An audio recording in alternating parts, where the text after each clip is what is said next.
Kita lanjut bahas PTTH Kaisar Api episode 41. Oke lah, nggak usah banyak mang-ming-mang. Kita langsung masuk aja ke pembahasan.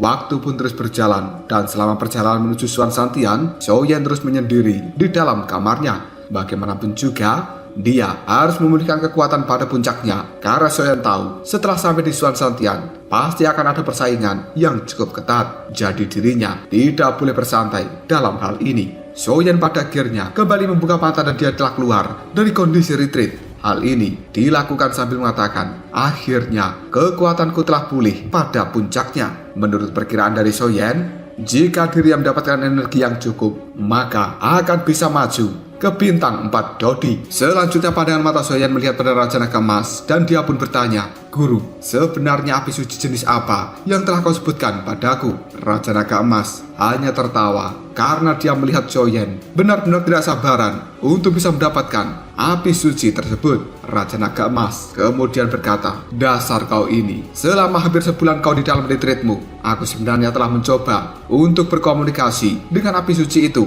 Namun aku tidak tahu kenapa, sepertinya diriku telah dihalang-halangi oleh kekuatan yang tidak terlihat." Mendengar ucapan tersebut membuat raut wajah dari Xiaoyan terlihat cukup serius. Jika Raja Naga Emas saja dihalangi, kemungkinan kekuatan seorang penghalang itu benar-benar luar biasa dan berada di atas dari level Raja Naga Emas. Sang Raja Naga Emas yang melihat kekhawatiran dari raut wajah Xiaoyan, dirinya pun segera berkata, "Tapi kau tidak perlu khawatir seperti ini. Ada berbagai hal yang bisa menghalangi kekuatanku. Mungkin saja karena jaraknya terlalu jauh, namun aku masih bisa merasakannya bahwa api suci itu pada saat ini tidak memiliki seorang pemilik. Lagi pula, tubuh jiwaku saat ini hanya kurang dari 1/10 kekuatan puncakku. Jadi, apabila diblokir oleh orang tertentu, bukan berarti orang itu lebih kuat daripada diriku." Xiaoyan merasa cukup lega setelah mendengarkan ucapan dari Raja Naga Emas. Dan kali ini, Xiaoyan bisa melihat ada sebuah cahaya bersinar terang di luar dari kapal besar ini. Hal itu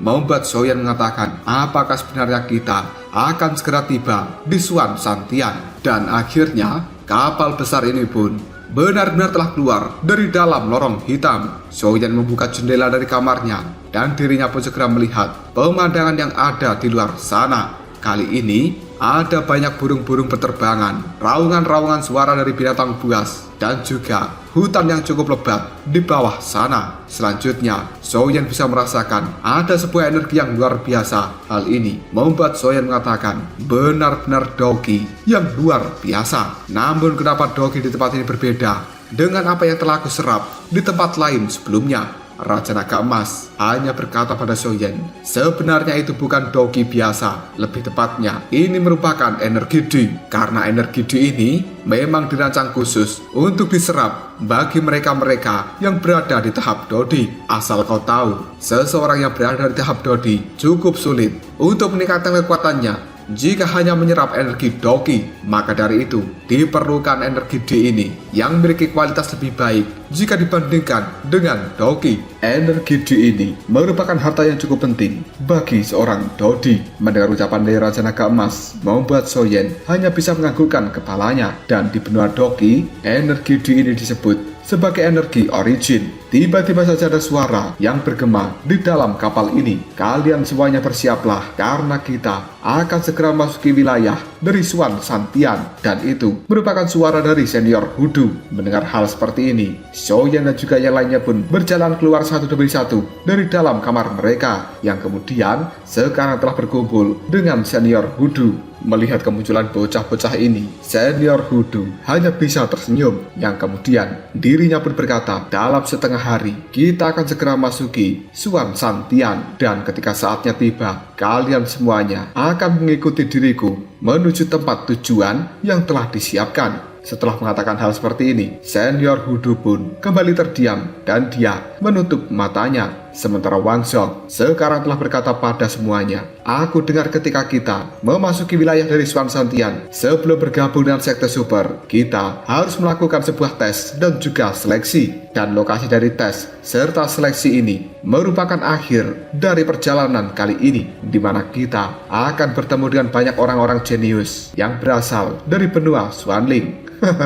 Aku sangat yakin bahwa panggung di tempat itu pasti akan lebih seru. Sun Ming sambil tersenyum, dirinya penuh jawab ucapan dari Wang Zhong. Kalau begitu mari kita lihat siapa yang akan bisa berdiri di puncak dari seleksi ini. Sementara pandangan mata dari Xiaoyan hanya melihat tajam ke arah depan sana, yang kemudian dia bergumam pada dirinya sendiri, "Xuan Santian, aku sangat menantikan untuk tiba di tempatmu." Beberapa orang sekarang juga telah melihat Xiaoyan dengan pandangan mata penuh semangat. Mereka juga benar-benar penasaran dengan apa yang terjadi selanjutnya di Xuan Santian. Cerita kemudian berpindah pada tempat tertinggi dari Xuan Santian. Di sana ada sosok seorang yang menggunakan pedang di punggungnya. Orang ini berdiri dengan tatapan mata yang cukup tajam. Yang kemudian sosok berpedang itu pun segera berkata, "Apakah kalian semuanya telah siap?" Di belakangnya ada sosok lelaki tua yang kemudian menjawab, "Semuanya sudah siap. Mari kita tunggu saja kedatangan orang-orang yang dibawa oleh Wudu."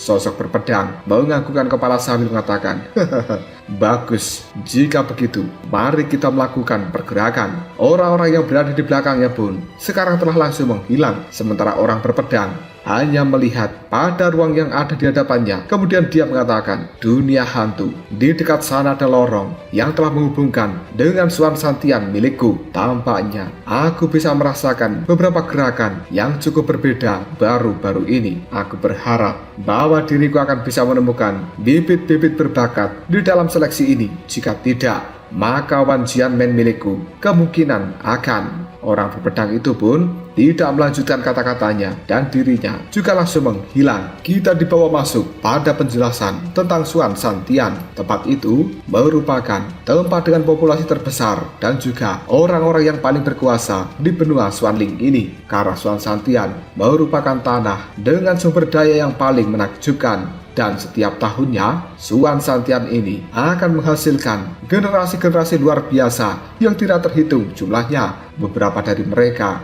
bahkan telah menjadi seorang pimpinan dari faksi yang cukup mapan. Namun, dengan adanya invasi dari beberapa bencana atau perang dalam skala kecil, bagian lain dari benua Xuanling dan juga beberapa orang luar biasa telah dihancurkan. Bagaimanapun juga, persaingan di benua Xuanling ini juga cukup ketat. Yang kuat akan menyingkirkan yang lemah. Sebagian besar wilayah dari Xuan Santian berupa pegunungan dan setiap gunungnya akan memiliki legenda seperti cinta antara manusia dan hantu, 3 kehidupan, 3 generasi, dan juga yang lainnya. Di puncak dari pegunungan itu sendiri ada banyak monster yang benar-benar kuat. Bahkan juga ada makhluk seperti hantu yang telah tersembunyi. Mereka selalu mencoba menerobos segel yang menjadi penghalang antara dunia mereka dengan Xuan Santian ini. Di masa lalu, ada banyak hantu dan juga para monster yang telah menerobos segel tersebut dan berhasil masuk ke Xuan Santian, namun telah mendapatkan amukan dari orang-orang kuat di Xuan Santian ini, sehingga para monster dan hantu itu hanya bisa mundur kembali. Selain Xuan Santian dianggap sebagai tanah yang paling diberkati, setiap gunung yang berada di dalam tempat ini memiliki beberapa rahasia. Dan secara umum, Xuan Santian bisa diringkas sebagai 100.000 pegunungan. Tentu saja, ada beberapa tempat selain pegunungan ini yang tidak diketahui dan juga dianggap sebagai tempat yang paling misterius, dan itu merupakan area terlarang bagi umat manusia. Meskipun rumor mengatakan di tempat itu ada banyak harta karun yang tidak terhitung jumlahnya, namun orang-orang kuat cukup ketakutan untuk menginjakkan kaki mereka di tempat misterius. Hal ini disebabkan informasi yang mereka dapatkan dari tempat misterius ini sangatlah minim. Mereka lebih mementingkan kehidupan daripada mengejar harta, namun bertemu dengan kematian. Tengah hari pun tiba, kapal raksasa sekarang telah benar-benar memasuki Xuan Santian. Senior Hudu membuka matanya kemudian dia berkata pada semuanya, "Kita sudah sampai. Mari, kalian semuanya harus ikut denganku." Xiaoyan pandangan matanya melihat pada tempat sekeliling dengan penuh takjub. Ya kemudian dia berkata, "Apakah ini yang disebut sebagai Suan Santian?" Senior Hudu hanya menjelaskan, "Sebenarnya ini merupakan bagian terluar dari Suan Santian dan misiku adalah orang yang bertanggung jawab untuk menerima serta membawa kalian semuanya datang ke tempat ini. Setelah itu, misiku dianggap selesai. Dan selanjutnya, orang-orang dari 9 sekte super, mereka akan datang dan kemudian bertanggung jawab untuk melakukan serangkaian tes dan juga seleksi. Hanya mereka yang memenuhi standar akan dipilih dan juga dibawa masuk ke dalam sekte super. Namun jika gagal, maka aku akan mengirimkan kalian kembali ke tempat masing-masing." Senior Hudu melambaikan tangannya dan kemudian dia melompat keluar dari kapal raksasa. Hal seperti ini diikuti oleh kelompok Xiaoyan dan juga yang lainnya. Di depan kelompok Xiaoyan sekarang telah ada sebuah hutan pegunungan yang cukup rimbun dengan pohon-pohon yang menjulang tinggi ke langit. Selain itu, di dalamnya juga ada kabut yang cukup tebal. Xiaoyan kemudian menggunakan kekuatan jiwanya untuk bisa merasakan dengan hati-hati, yang kemudian dia bisa merasakan banyak aura kuat di dalam pegunungan ini. Bahkan orang sekuat ayah Yueru dan juga senior Hudu yang ada di hadapan Xiaoyan kali ini terasa lebih lemah jika dibandingkan dengan aura-aura kuat di dalam pegunungan. Xiaoyan menarik nafas dalam-dalam yang kemudian dia mengatakan memang layak menjadi pusat kekuatan dari benua Xuanling. Mendengar ucapan dari Xiaoyan, senior Hudu hanya tersenyum dan dia pun jawabnya,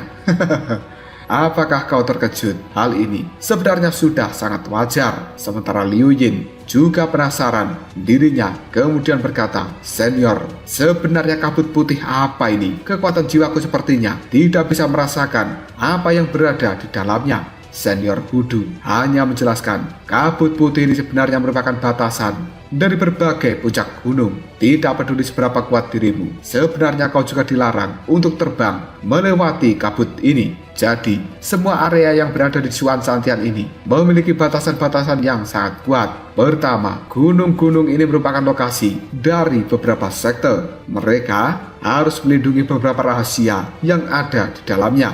Meskipun sekte ini tidak terkenal, namun mereka juga memiliki beberapa latar belakang yang tidak bisa kau remehkan. Maka dari itu, rahasia apapun harus disembunyikan. Dan yang kedua, juga untuk melawan invasi dari monster.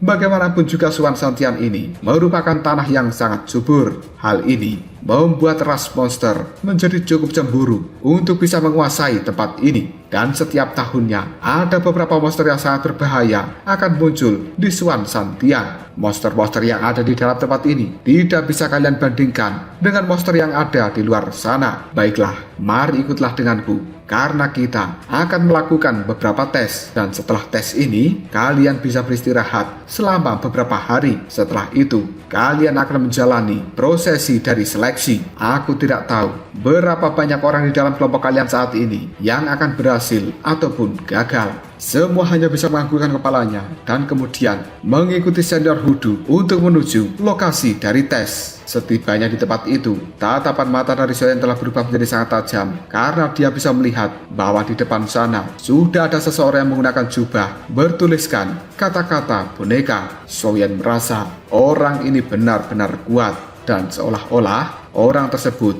sudah menunggu kedatangan dari kelompok Xiaoyan. Senior Hudu kemudian berkata pada semuanya, "Selanjutnya, ini akan menjadi tes untuk menguji bakat kalian. Bagaimanapun juga, nanti bakat kalian akan dikelompokkan tersendiri." Orang berjubah di depan sana yang bertuliskan kata-kata boneka sekarang telah berjalan maju untuk mendekati senior Hudu yang kemudian mengatakan, "Tuan Hu, sepertinya kau telah bekerja keras. Maka dari itu, pergilah untuk beristirahat. Dan sisanya biar kita yang mengambil alih ujian." Mendapatkan perkataan seperti itu, Senior Hudu hanya dengan santai menjawabnya, "Tidak, kebetulan aku sendiri yang harus membawa mereka untuk menuju ke tempat ujian. Maka dari itu, aku tidak bisa menerima tawaranmu." Bagaimanapun juga Hudu cukup penasaran dengan bakat seperti apa yang akan ditampilkan oleh Shoyen. Dirinya juga telah berjanji pada Yueyu untuk menjaga Yueru dan juga Shoyen. Maka dari itu, Senior Hudu tidak akan dengan mudah menyerahkan kelompok Shoyen ini untuk dibawa orang lain. Pria yang menggunakan jubah dengan kata-kata boneka hanya menganggukkan kepalanya, yang kemudian berkata, "Baiklah kalau begitu." Senior Hudu kemudian menjelaskan pada kelompok Shoyen yang berada di belakangnya, "Kalian semuanya perkenalkan, orang ini namanya adalah Mochen, dan dia berasal dari istana boneka yang sebenarnya bertanggung jawab atas ujian dari kalian semuanya." Meskipun terlihat cukup muda, namun Mochen ini telah mencapai kekuatan bintang 4 Dodi. Dirinya juga memiliki kemampuan untuk bisa membuat serta memanipulasi boneka dengan cukup terampil. Beberapa orang di belakang Senior Hudu, termasuk Shoyen, tiba-tiba saja menakupkan kedua tangannya sambil mengatakan, "Salam kenal, kakak senior Mochen." Mochen pun tersenyum pada mereka semuanya. Dirinya kemudian berbalik lalu menjadi pemimpin jalan untuk membawa Senior Hudu dan juga orang-orang di belakangnya. Pada akhirnya, mereka semuanya pun sekarang telah memasuki alun-alun yang besar. Mochen kemudian mengatakan, "Tuan Hu, kelompokmu merupakan kelompok terakhir yang tiba di tempat ini. Karena sebelumnya, semua orang yang datang sudah dijemput dan kemudian dipindahkan ke tempat ujian. Sejak kemarin, ujian bakat sebenarnya sudah dilaksanakan." Mendengar kata-kata seperti ini, Senior Hudu hanya tertawa sambil menjawabnya, "Tidak apa-apa. Bagaimanapun juga, orang-orang ini berasal dari tepi dari benua Xuanling, sehingga aku cukup lama untuk membawa mereka semuanya menuju tempat ini." Mochen juga langsung bercanda dengan Senior Hudu, "Tuan Hu, kemungkinan kali ini kau telah menemukan bibit-bibit yang luar biasa." Senior Hudu kemudian jawabnya, "Apakah sebenarnya kau telah menemukan beberapa bibit luar biasa di antara mereka?" Mochen hanya menganggukkan kepalanya sambil melihat 9 orang di belakang Senior Hudu yang kemudian mengatakan, "Sebenarnya hanya ada beberapa dari mereka." Tiba-tiba saja Senior Hudu seperti teringat sesuatu dan kemudian dirinya pun bertanya, "Berapa banyak orang yang telah berada di titik kontak kita kali ini dan berapa banyak dari mereka yang memiliki bakat luar biasa?" Mochen hanya mengatakan sebenarnya ini adalah dirinya tidak melanjutkan kata-katanya. Bagaimanapun juga, hal seperti ini merupakan sebuah rahasia, sehingga Mochen hanya bisa menggelengkan kepalanya. Melihat hal tersebut, Senior Hudu hanya bisa berkata, "Sudahlah, aku lupa bahwa sebenarnya kau tidak boleh mengatakan hal itu." Mochen hanya menjawabnya, "Tidak juga. Orang-orang yang telah tiba di alun-alun ini kemarin, jumlah totalnya adalah 1361 dan mereka semuanya telah dikirimkan untuk melakukan ujian bakat dan kemudian telah menghasilkan 1300 orang yang telah lulus tes dari ujian bakat ini. Namun anehnya, 61 orang lainnya mereka telah menghilang begitu saja, dan hal seperti ini membuat orang yang bertanggung jawab membawa mereka menjadi sangat cemas. Pada saat itu, aku juga telah melihat dengan mata kepalaku sendiri bahwa orang-orang yang telah datang ke alun-alun ini memang benar jumlahnya ada 1361. Tapi setelah menuju ke tempat ujian, 61 orang lainnya benar-benar seperti lenyap dan tidak ada kabar dari mereka.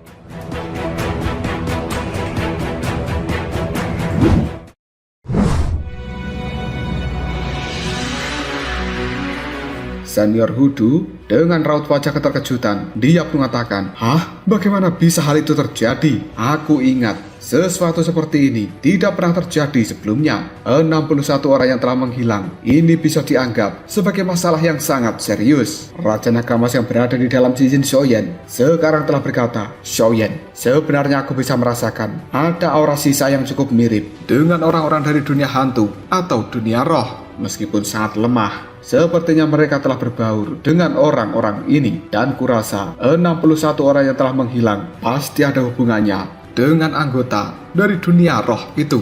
Mendengar ucapan dari Raja Naga Emas membuat raut wajah Shoyen kini telah berubah menjadi sangat serius. Yueru yang berada di samping dari Shoyen tiba-tiba saja merasakan pusing luar biasa, dan tato yang berada di dahi dari Yueru kali ini telah secara perlahan memancarkan cahaya yang cukup mencolok. Soyen juga telah menemukan kondisi dari Yueru saat ini. Sepertinya ada yang tidak beres dengan dirinya. Sebelum Soyen bisa bertanya pada Yueru, tiba-tiba saja kali ini Yueru langsung terjatuh dan dia telah pingsan. Soyen dengan cepat menangkap tubuh dari Yueru tersebut. Soyen kemudian menyalurkan kekuatan di dalam tubuhnya untuk dimasukkan ke dalam tubuh dari Yueru. Hal ini membuat Yueru secara perlahan tersadar, namun dengan raut wajah yang penuh dengan keringat. Selanjutnya, Soyen bertanya, "Apakah kau baik-baik saja?" Yueru hanya menjawabnya, "Tidak apa-apa. Aku tiba-tiba saja kehilangan kekuatanku tanpa alasan yang jelas. Namun saat ini aku terasa lebih baik." Soyen kemudian mengatakan, "Tenanglah, aku akan membantu dirimu untuk berjalan." Yueru hanya menganggukkan kepalanya dan dia saat ini telah dibopong oleh Soyen,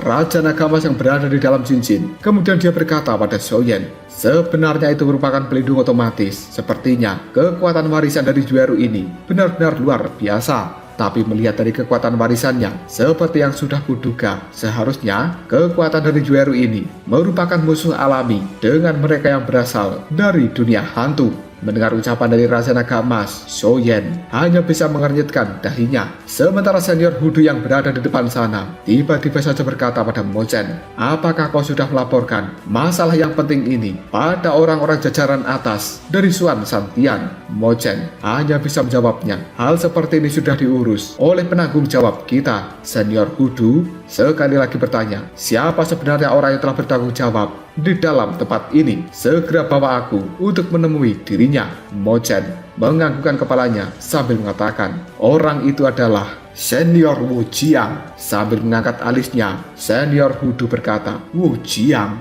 baiklah, bawa aku bertemu dengan dirinya." Mochen segera menjawab, "Lalu bagaimana dengan orang-orangmu ini?" Senior Hudu dengan santai menjawabnya, "Bawa saja mereka bersama dengan kita." Mochen menganggukkan kepalanya, yang kemudian dirinya pun berjalan untuk membawa Senior Hudu bertemu dengan Senior Wu Jiang.